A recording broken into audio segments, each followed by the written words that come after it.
Hello students, आज class 12th में alcohol क्या चल रहा था आपका? एल्कोहल चल रहा था। कल मैंने क्या बताया था? क्लासिफिकेशन बताया था इनका।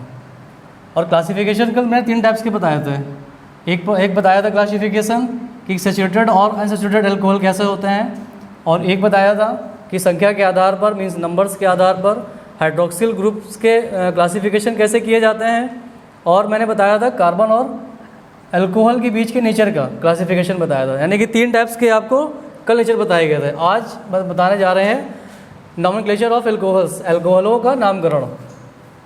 चलिए देखते हैं एल्कोहल होते क्या हैं।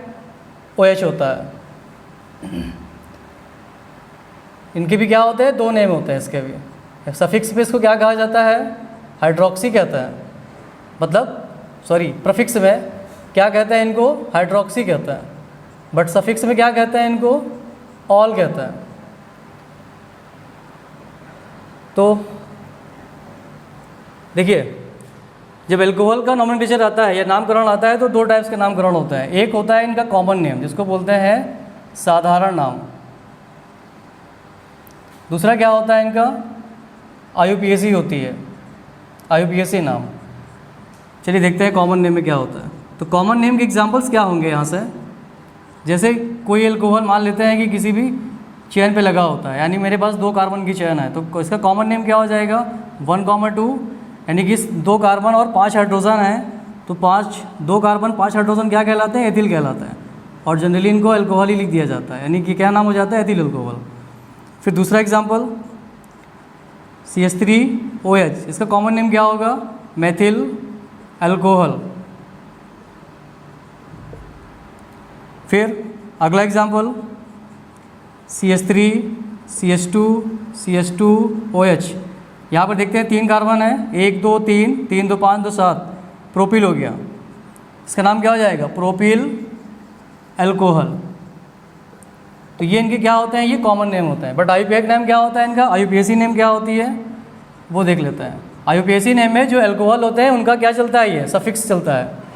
मतलब कि किसी भी चेन पर अगर ये लगे होते हैं, अब ये देखा जाता है कि ये नज़दीक किस तरफ से है, तो यहाँ से नज़दीक होता है तो काउंटिंग इनिस कर देते हैं। 3 कार्बन, अब 3 कार्बन क्या होते हैं? एल्क में, एल्क क्या होती है? कार्बन चेन होती है। एल्क में 3 कार्बन क्या होते हैं? C3, that is prop. क्या कहलाते हैं? प्रोप कहलाते हैं। बॉन्डिंग सिंगल की है तो बॉन्ड नेम क्या लगाते हैं? N प्लस सफिक्स क्या लगा दिया इसका? ऑल। ऑल तभी जोड़ेंगे जब N से क्या करेंगे? ई को हटा देंगे, तो क्या बन जाएगा? ये प्रोपेनॉल बन जाएगा। तो इसका नाम क्या हो जाएगा? प्रोपेनॉल। अगला एग्जाम्पल क्या होगा इसका? CH3 CH CH3। इसी काउंटिंग भी कहाँ से करेंगे? चाहे लेफ्ट से करो चाहे राइट से, दोनों जगह कंडीशन पे क्या आ रहा है? ये दूसरे पर कार्बन पे एल्कोहल आ रहा है। इसका नाम क्या हो जाएगा यहाँ से? प्रोपेन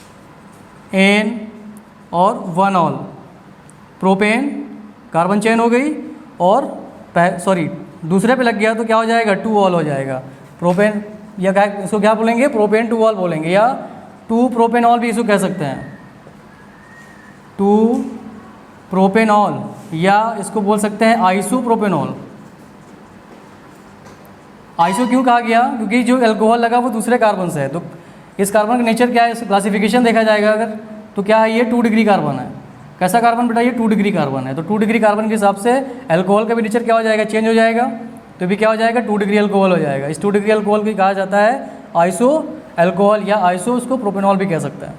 तो इस तरीके से ये क्या होते हैं? इनके नॉमेनक्लेचर होते हैं। ये तो थे एलिफैटिक एल्कोहल के। अब बात करते हैं कि अगर एरोमेटिक पे अगर लगा होता है OH ग्रुप, तो उसका नाम कैसे लिखा जाता है?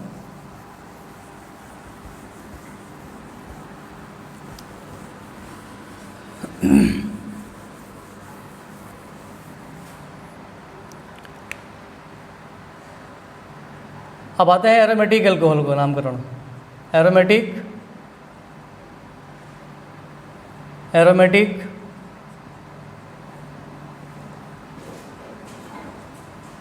एल्कोहल्स का नामकरण।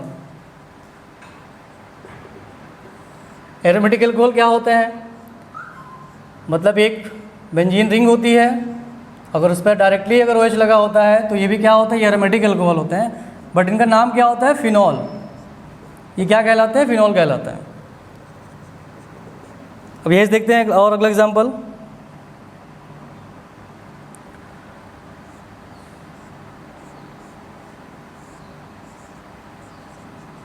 देखिए ऐसा लगा हुआ है ये CH2OH। कैसे इसको काउंट करेंगे? यहाँ से 1,2 क्या लिखा हुआ है? 1,2। अब देखिए यहाँ से ये आपकी एक एरोमेटिक चेन है, एक ये क्या है? एक साइड चेन लगी हुई है, मतलब एरोमेटिक पे साइड चेन लगी हुई है। तो जब ऐसी कंडीशन अगर आ जाती है, इस तरह कंडीशन अगर होती है, तो सबसे पहले हम साइड चेन की काउंटिंग करते हैं और अल्कोहल लगा हुआ है इस पर। चलो तो ये हो गया, पहले पे अल्कोहल लगा हुआ है तो मीन्स इसका नाम हो जाएगा एथेनॉल। और दूसरे कार्बन पर क्या लगा हुआ है? एक ग्रुप लगा हुआ है जिसको हम लोग बोलते हैं बेंजीन रिंग की ग्रुप लगी हुई है, एरिल ग्रुप लगा हुआ है।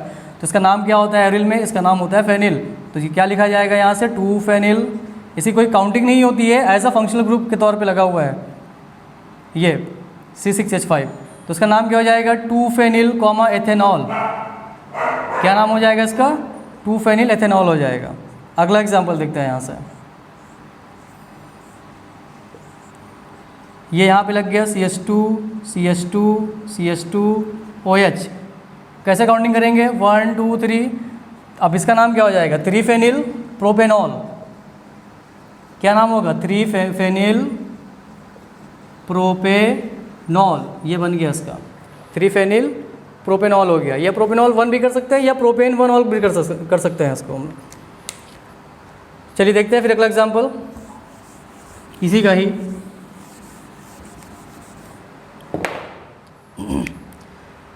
एक और दे रखा हुआ है, ये सब साइड चेन वाली हैं। OH यहाँ पे लगा दिया CH3, यहाँ पर भी लगा दिया हमने CH3। अब काउंटिंग कैसे करेंगे इसकी?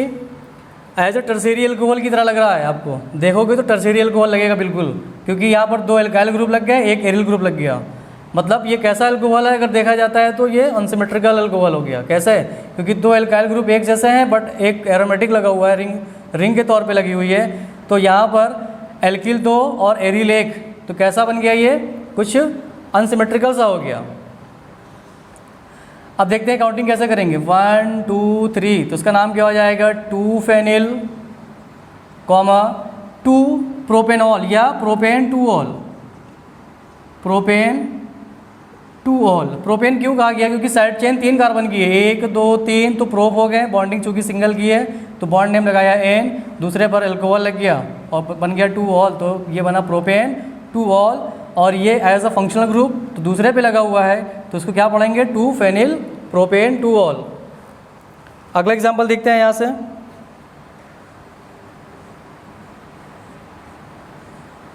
अगला एग्जाम्पल क्या है? CH2 single bond CH OH CH3। इसकी भी काउंटिंग कहाँ से करेंगे? यहाँ से कर देंगे 1 2 3 1 2 3, क्योंकि यहाँ से नज़दीक ये भी मिल रहा है तो हम यहीं से काउंट कर देंगे 1 2 3। तो ये क्या मिल जाएगा यहाँ से हमको? 1 फेनिल, क्या मिला यहाँ से? 1 फेनिल प्रोपेन, और क्या मिला?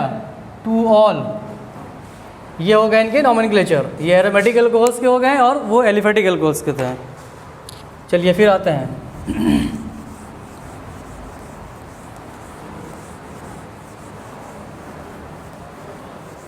ये हो गए इनके नॉमेनक्लेचर।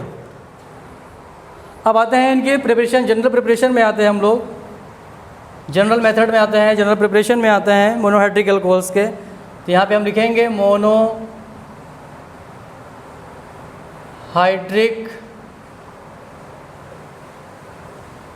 अल्कोहल बनाने की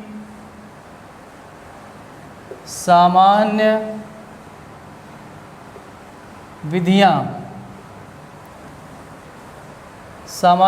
मतलब क्या कहेंगे इसको? जनरल मेथड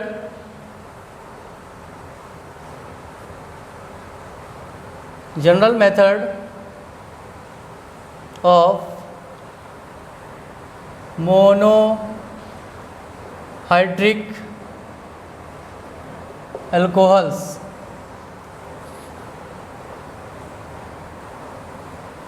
या अल्कोहल कहेंगे। क्या कहेंगे? General method of monohydric alcohol.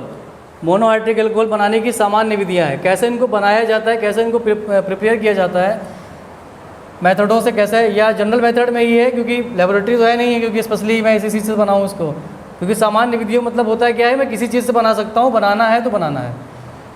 तो बनाना क्या है, मुझे ROH बनाना है। जैसे अभी इसके पहले चैप्टर में क्या बनाना था, सब हेलोल्केन बनाना था, मीन्स RX बनाना था। अब क्या बनाना है आपको?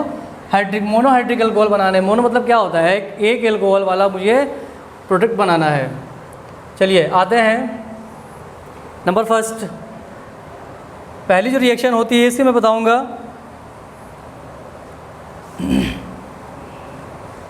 एल्किल हैलाइड पर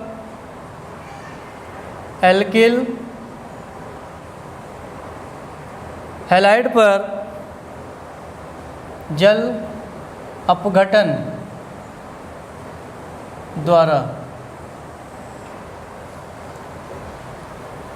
क्या लिखेंगे इसको? Hydrolysis of water, hydrolysis of water of mono hello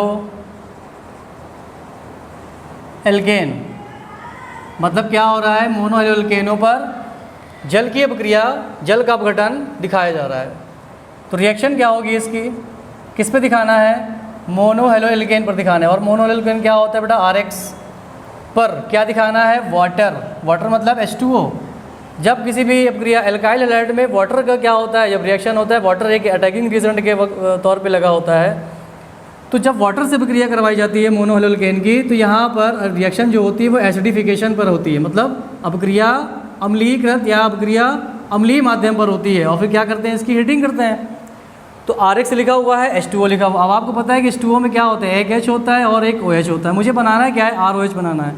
तो H को क्या करेंगे? X के साथ में सब्स्टिट्यूट कर देंगे और OH को X की जगह पे क्या कर देंगे? रख देंगे। तो यहाँ बन जाएगा ROH प्लस वाटर। इसका नाम क्या हो जाएगा? एल्केनॉल। क्या नाम हो जाएगा? एल्केनॉल हो जाएगा। फिर देखते हैं अगली रिएक्शन। अगर हम R की जगह पर मिथाइल रखते हैं या एथाइल रखते हैं, X की जगह पर Cl, Br और भी कुछ रख देते हैं, तो देखो रिएक्शन क्या होती है। यहाँ से रिएक्शन हो जाएगी फिर मेथिल क्लोराइड पर जल का अपघटन, H+ आयन। अब आप जानते हो यहाँ से कि वाटर है H और OH देगा, ये क्या बनाएगा? HCl। Cl क्या हो जाएगा? सब्स्टिट्यूट हो जाएगा यहाँ से और OH आ जाएगा उसकी जगह पर। तो क्या बना? Methyl alcohol. क्या बना बेटा? मेथिल अल्कोहल बन गया। चलिए अगली रिएक्शन देखते हैं। यहाँ से C2H5Br पर फिर करवाते हैं वाटर की प्रक्रिया, hydrolysis of water, H+ ion, acidification हो रहा है, हीटिंग हो रही है। यहाँ से क्या देंगे? H और OH देगा, प्लस बनेगा क्या? यहाँ से Br का सब्स्टिट्यूशन हो जाएगा। यहाँ से सब्स्टिट्यूशन हो जाएगा। कौन सब्स्टिट्यूट करेगा? OH करेगा। क्या बना देंगे? HBr। और क्या बनेगा यहाँ से? C2H5OH मीन्स यहाँ से हमको मिल गया एथिल अल्कोहल। ये हो गया आपका hydrolysis of water of mono halo alkane. चलिए आते हैं अब अगली रिएक्शन पे।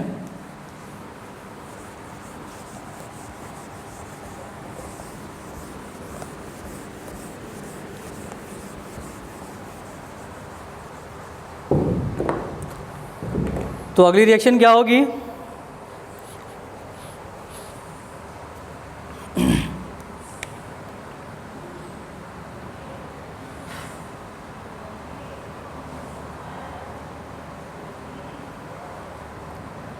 एल्किल हैलाइड पर एल्किल हैलाइड पर क्षारीय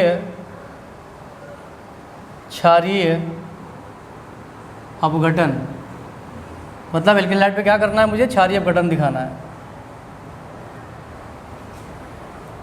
अब देखो क्षारीय अपघटन मतलब बेटा क्या होता है? यानी कि मुझे क्या करना है, इसका क्षारीय अपघटन करना है, हाइड्रोलिसिस ऑफ NaOH या KOH करना है। हाइड्रोलिसिस क्या होता है, हाइड्रोलिसिस ऑफ NaOH या KOH। लेकिन ये दोनों होते ही कैसे, नेचर कैसा होता है, इन एक्वस सोल्यूशन। कैसा होता है, जलीय विलयन होता है। जलीय विलयन मतलब क्या होता है, जल युक्त या वाटर युक्त। वाटर की मात्रा क्या होती है, ज़्यादा होती है, इसलिए इन सोल्यूशनों को क्या कहा जाता है, एक्वस सोल्यूशन कहा जाता है, जलीय विलयन कहता है। तो हाइड्रोलिसिस करवाने जा रहे हो आप NaOH और KOH का, किस पर करवाने जा रहे हो, एल्किल हैलाइडों पर करवाने जा रहे हो। चलिए देखते हैं यहाँ से, RX प्लस NaOH कैसा होगा, in aqueous solution, in aqueous form. अब क्या होगा जनरली, अब ये हीट हो जाएंगे। क्यों, क्योंकि ये प्रबल एसिड होती हैं, सॉरी प्रबल बेस होता है, स्ट्रॉन्ग बेस होता है, इसलिए ये हीटिंग ना भी करवाओगे तो कोई दिक्कत नहीं आती इसमें। क्या दे देगा हमको यहाँ से, NaX plus ROH, that is alkanol. मिल गया ना एल्कोहल। अगली रिएक्शन देखो यहाँ से, CH3CH2Br प्लस KOH कैसा है, इन एक्वस सोल्यूशन है। क्या बनाएगा यहाँ से, ये KBr क्या बना दिया, KBr बना दिया, प्लस और क्या देगा यहाँ से, CH3CH2OH, नाम क्या हो जाएगा इसका, एथिल अल्कोहल, बन गया एथिल अल्कोहल। अगला देखते हैं, एल्काइल हैलाइड ले लेते हैं यहाँ से, प्रोपिल क्लोराइड, इसका नाम क्या हो जाएगा, प्रोपिल क्लोराइड हो जाएगा, प्लस NaOH लिया, in aqueous solution. Aqueous solution पे क्या होता है, सब्स्टिट्यूशन रिएक्शंस होती हैं, मोस्टली सब्स्टिट्यूशन ज़्यादा होता है। NaCl बाहर हो जाएगा और OH Cl की जगह पर आ जाएगा, तो क्या बन गया, CH3CH2OH, दैट इज़ प्रोपेनॉल। ये बन गया 1 डिग्री प्रोपेनॉल है, यानी कि सब का सब क्या दे रहा है, ये हमको 1 डिग्री अल्कोहल दे रहा है। तो कहने मतलब क्या हो गया कि सब्स्टिट्यूशन यहाँ पर होता है, एक्वस सोल्यूशन की वजह से क्या हो रहा है, BrCl मीन्स हैलोजन क्या हो रहा है, सब्स्टिट्यूशन हो रहा है यहाँ से। तो इस तरीके से क्या हो जाती है, रिएक्शन कंप्लीट हो जाती है। हाइड्रोलिसिस आप दिखा रहे हो किस पर, NaOH और KOH पर। किस पर दिखा रहे हो आप, एल्काइल हैलाइड पर दिखा रहे हो या हेलोल्केन पर दिखा रहे हो। चलो ये रिएक्शन हो गई। अब आते हैं अगली रिएक्शन पर इसके।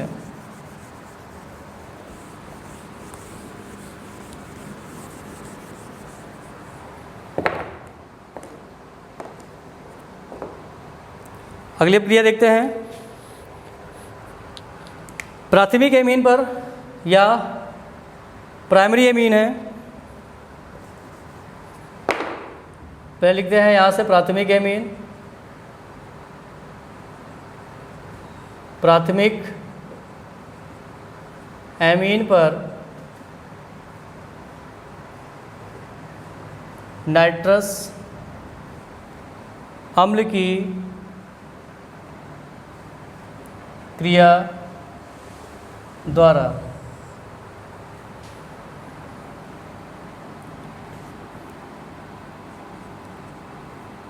रिएक्शन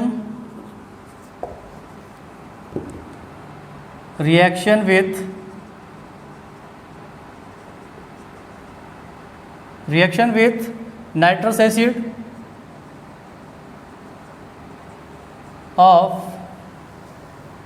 प्राइमरी एमीन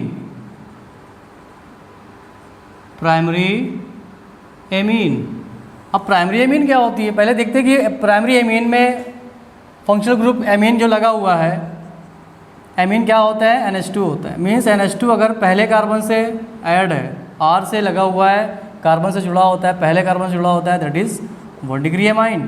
क्या कहलाते हैं ये कहलाते हैं 1 डिग्री एमाइन, या 1 डिग्री एमाइन को ही क्या कहा जाता है, प्राइमरी एमाइन कहता है। और हिंदी में क्या बोलते हैं इसको, प्राथमिक एमीन बोलते हैं। क्या बोलते हैं बेटा, प्राथमिक एमीन। तो ये किस प्रकार का एमीन होता है, इसको बोला जाता है एलिफेटिक एमीन। चलिए, अगर ये AR से लगा होता है तब भी ये क्या होते हैं, बेंजीन से भी अगर डायरेक्टली जुड़ा होता है एमीन, तब भी ये क्या कहलाता है, 1 डिग्री एमाइन ही कहलाता है। तब भी बेटा क्या होता है, ये 1 डिग्री एमाइन होता है, ये इसको प्राइमरी एमाइन ही कहते हैं। बस थोड़ा सा हाइड्रोकार्बन में चेंज हो जाएगा, हाइड्रोकार्बन के नेचर थोड़ा सा यहाँ पे चेंज हो जाएगा। क्योंकि वहाँ पर वो एलिफेटिक आर के रिस्पेक्ट पे आर से जुड़ा हुआ था, इसलिए डायरेक्टली आर से लगा था, इसलिए वो एलिफेटिक एमीन। यहाँ पर ए आर से लगा हुआ है, मीन्स क्लोज्ड चैन, एक रिंग से लगा हुआ है, इसलिए इसको क्या बोलेंगे, एरोमेटिक एमीन बोलेंगे। ये कैसी एमीन है, एरोमेटिक एमीन है। चलिए देखते हैं यहाँ से रिएक्शन। सबसे पहले मैं बताता हूँ एलिफेटिक पर। चलिए, तो एलिफेटिक पे मैंने क्या ले लिया, RnH2 ले लिया। ये रिएक्शन आपकी यहाँ से है। RnH2 पर क्या डाला जा रहा है, HNO2 डाला जा रहा है। इसको बोलते हैं नाइट्रस एसिड। क्या है बेटा, ये नाइट्रस एसिड है। तो ये क्या है, बेस, क्योंकि अमोनिया है। अमोनिया का ये क्या है, सबसे एक डेरिवेटिव्स है एमीन, और एमीन जिससे भी लगा होता है वो भी क्या बन जाता है, एक बेस बन जाता है, एक क्षार बन जाता है। अम्ल और क्षार की प्रक्रिया में क्या बनते हैं, देखिए ये क्षार है, ये अम्ल है, तो क्या बनेगा, सॉल्ट बनेगा प्लस वाटर बनेगा, या मीन्स यहाँ से क्या बनेगा, एल्कोहल बन सकता है, क्योंकि ये क्षार पे NH2 लगा हुआ है और अम्ल है। तो सबसे पहले देखिए बनता है क्या है यहाँ से, यहाँ सबसे पहली चीज़ क्या बाहर हो जाती है, नाइट्रोजन एक गैस के रूप में, N2 क्या हो जाता है, बाहर हो जाता है, N2 क्या हो जाती है, निकल जाती है यहाँ से। बचता क्या है यहाँ से, OH यहाँ से निकलेगा, तो ये बनाएगा R के साथ में ROH प्लस, और क्या बनता है, वाटर। क्या बन गया, वाटर बन गया। और ये क्या बन गया आपका, एल्केनॉल बन गया। क्यों, क्योंकि HNO2 में हम क्या करते हैं, इसका वैद्युत अपघट करते हैं या इलेक्ट्रोलाइज करते हैं। जब इलेक्ट्रोलाइज किया जाता है ये, तो ये क्या देते हैं हमको, ये हमको दे देंगे OH। सबसे पहले हमको क्या देंगे, यहाँ से OH को दे देंगे, OH ट्रांसफ़र कर देंगे यहाँ से, और क्या बन जाएगा यहाँ से, NO नाइट्रोसोनियम आयन बन जाएगा। क्या बन जाएगा, नाइट्रोसोनियम आयन बनेगा, और OH माइनस आयन बना देगा। तो इसके बिहेव पर क्या हो जाएगा, पूरा का पूरा NH2 जब यहाँ से निकलेगा तो R पॉजिटिव हो जाएगा, और OH के साथ में क्या बना देगा, ROH। नाइट्रोजन यहाँ पर पॉजिटिव है, NO2 में, सॉरी नाइट्रोजन यहाँ पर निगेटिव है, और इस जगह पर, इस पोजीशन पर नाइट्रोजन क्या है, पॉजिटिव है। क्यों, क्योंकि नाइट्रोजन ऑक्सीजन से पहले आ जाता है, तो ये पॉजिटिव बड़ा माना जाता है। तो ये हो गया प्लस, ये हो गया माइनस, तो क्या बन गया, नाइट्रोजन मॉलिक्यूल, एक नाइट्रोजन अणु बन गया, एक गैस के रूप में बन जाता है, जो कि बाहर हो जाती है प्रक्रिया से, ROH बन जाता है प्लस वाटर बन जाता है। तो इस प्रकार से क्या होता है कि एल्केनॉल मिल जाता है हमको। आगे और भी रिएक्शन है, थोड़ा बुक से देख लेना। और कल मैं आपको बताऊंगा ग्रिग्नार्ड, बाई ग्रिग्नार्ड रिएक्शन या बाई ग्रिग्नार्ड मेथड से कैसे अल्कोहल को बनाया जाता है। 1 डिग्री, 2 डिग्री, 3 डिग्री अल्कोहल बनाए जाते हैं ग्रिग्नार्ड मेथड से भी, ग्रिग्नार्ड रिएजेंट से बनाए जाते हैं। तो पहले सबसे पहले आप इनको लगाना, इनकी प्रैक्टिस करना घर पर, और इसके बाद मैं कल बताता हूँ वो 1 डिग्री 2 डिग्री अल्कोहल आपको by Grignard reagent. Okay, thank you.